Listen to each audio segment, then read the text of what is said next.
탄핵 정국에 우리 경제도 흔들리고 있습니다. 주가와 환율뿐만 아니라 향후 경제 성장에까지 파장이 미칠 거란 우려가 나오고 있습니다.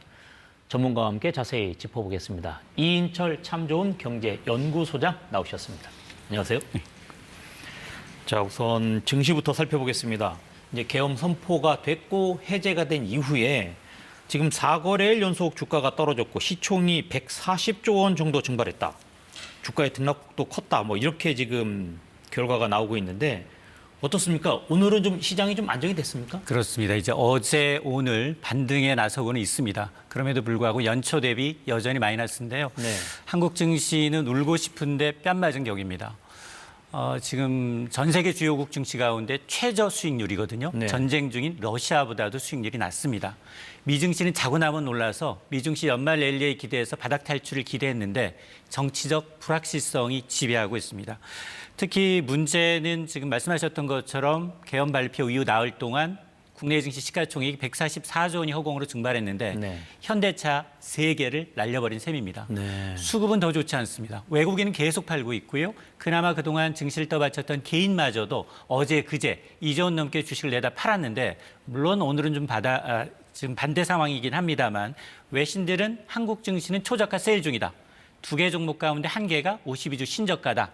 가끔 외국인들이 국내 주식을 사는 이유이긴 한데 이러다 보니 정치가 코리아 디스카운트를 입증하고 있다. 정치가 경제를 망치고 있다라는 보도가 나오는 이유입니다. 네.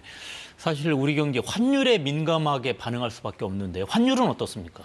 지금 오늘은 환율은 이제 어제 10원 이상 내려서 1,420원대 26원인데요. 네.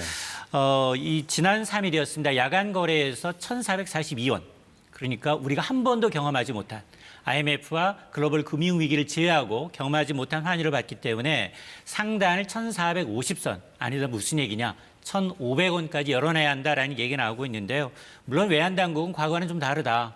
지금은 4,100억 달러에 달하는 세계 9위의 외환보유고를 확보하고 있고 그리고 국민연금의 달러 외화 스와프를 통해서 500억 달러 유동성을 확보하고 있다라는 건데 이게 화수분이 아닙니다. 네. 밑빠진 독에 물붓기가 될 수 있다. 이 정치적 리스크가 장기화된다면 특히나 이제 궁극적으로 정치적 이 불확실성을 좀 해소하고 한국 경제 시스템이 좀 건전하다, 정상적으로 작동되고 있다라는 어떤 시그널, 신뢰를 얻는 게 무엇보다 중요합니다. 지금 소장님 불확실성에 대해서 말씀하셨는데 금융시장에서 불확실성이라고 하는 것처럼 큰 악재가 없는데 중요한 건 이런 불확실성이 당분간 계속될 수밖에 없다. 지금 이런 우려가 있는 거 아닙니까? 지금 맞습니다. 우리 경제 전반 앞으로 어떤 영향이 지금 생긴다는 겁니까? 미 경제 전문 포브스지가 이번 계엄의 대가 비용은 5,100만 국민이 오랫동안 장기간 할부로 갚게 될 것이다. 그리고 한국은 이번 사태가 일본과 같은 잃어버린 10년으로 몰고 갈 가능성이 높아졌다라고 진단을 하고 있습니다. 네. 정치가 불확실하게 되니까 지금 원화 가치가 떨어지고 있죠. 원화 가치가 떨어지게 되면 수입 물가가 오르고요. 그건 시차를 두고 이제 소비자 물가에 반영됩니다. 네. 기업들은 신규 투자나 고용을 축소합니다. 여기에다가 그동안 국내 경기를 견인했던 수출도 비상에 걸렸습니다. 특히 말씀하셨던 것처럼 2기 트럼프 행정부는 더 강력한 보호무역주의로 무장을 한 상황입니다. 그렇죠. 그러다 보니 한국은행은 향후 2년간 1%대 저성장이 장기화 고착화될 것이다라는 얘기인데 네. 이게 지금 정치적 불확실성이 반영되기 전 수치입니다.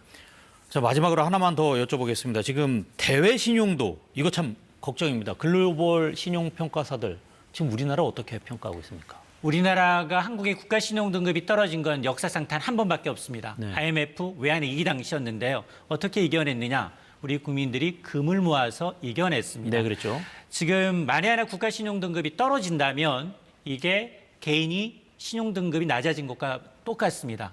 은행에서는 대출을 해주지 않죠. 신용 불량자 취급을 합니다. 마찬가지로 국가 신용 등급이 떨어지게 되면 국채 금리가 오르고 외국인 투자는 줄어듭니다. 결국 국제 신뢰도에 영향을 미쳐서 경제 성장세가 둔화되는데 지금 무디스와 피치의 경우에는 재계 저승사자라고 불리우는데 한국 경제 정치적 불확실성이 장기화될 경우 한국의 국가 신용도 그리고 투자자들의 원화 자산에 대한 어떤 선호도에 부정적 영향을 미칠 수 있다라고 경고하고 있습니다. 네, 알겠습니다. 오늘 여기까지 듣겠습니다. 지금까지 이인철 참 좋은 경제연구소장과 함께했습니다. 고맙습니다.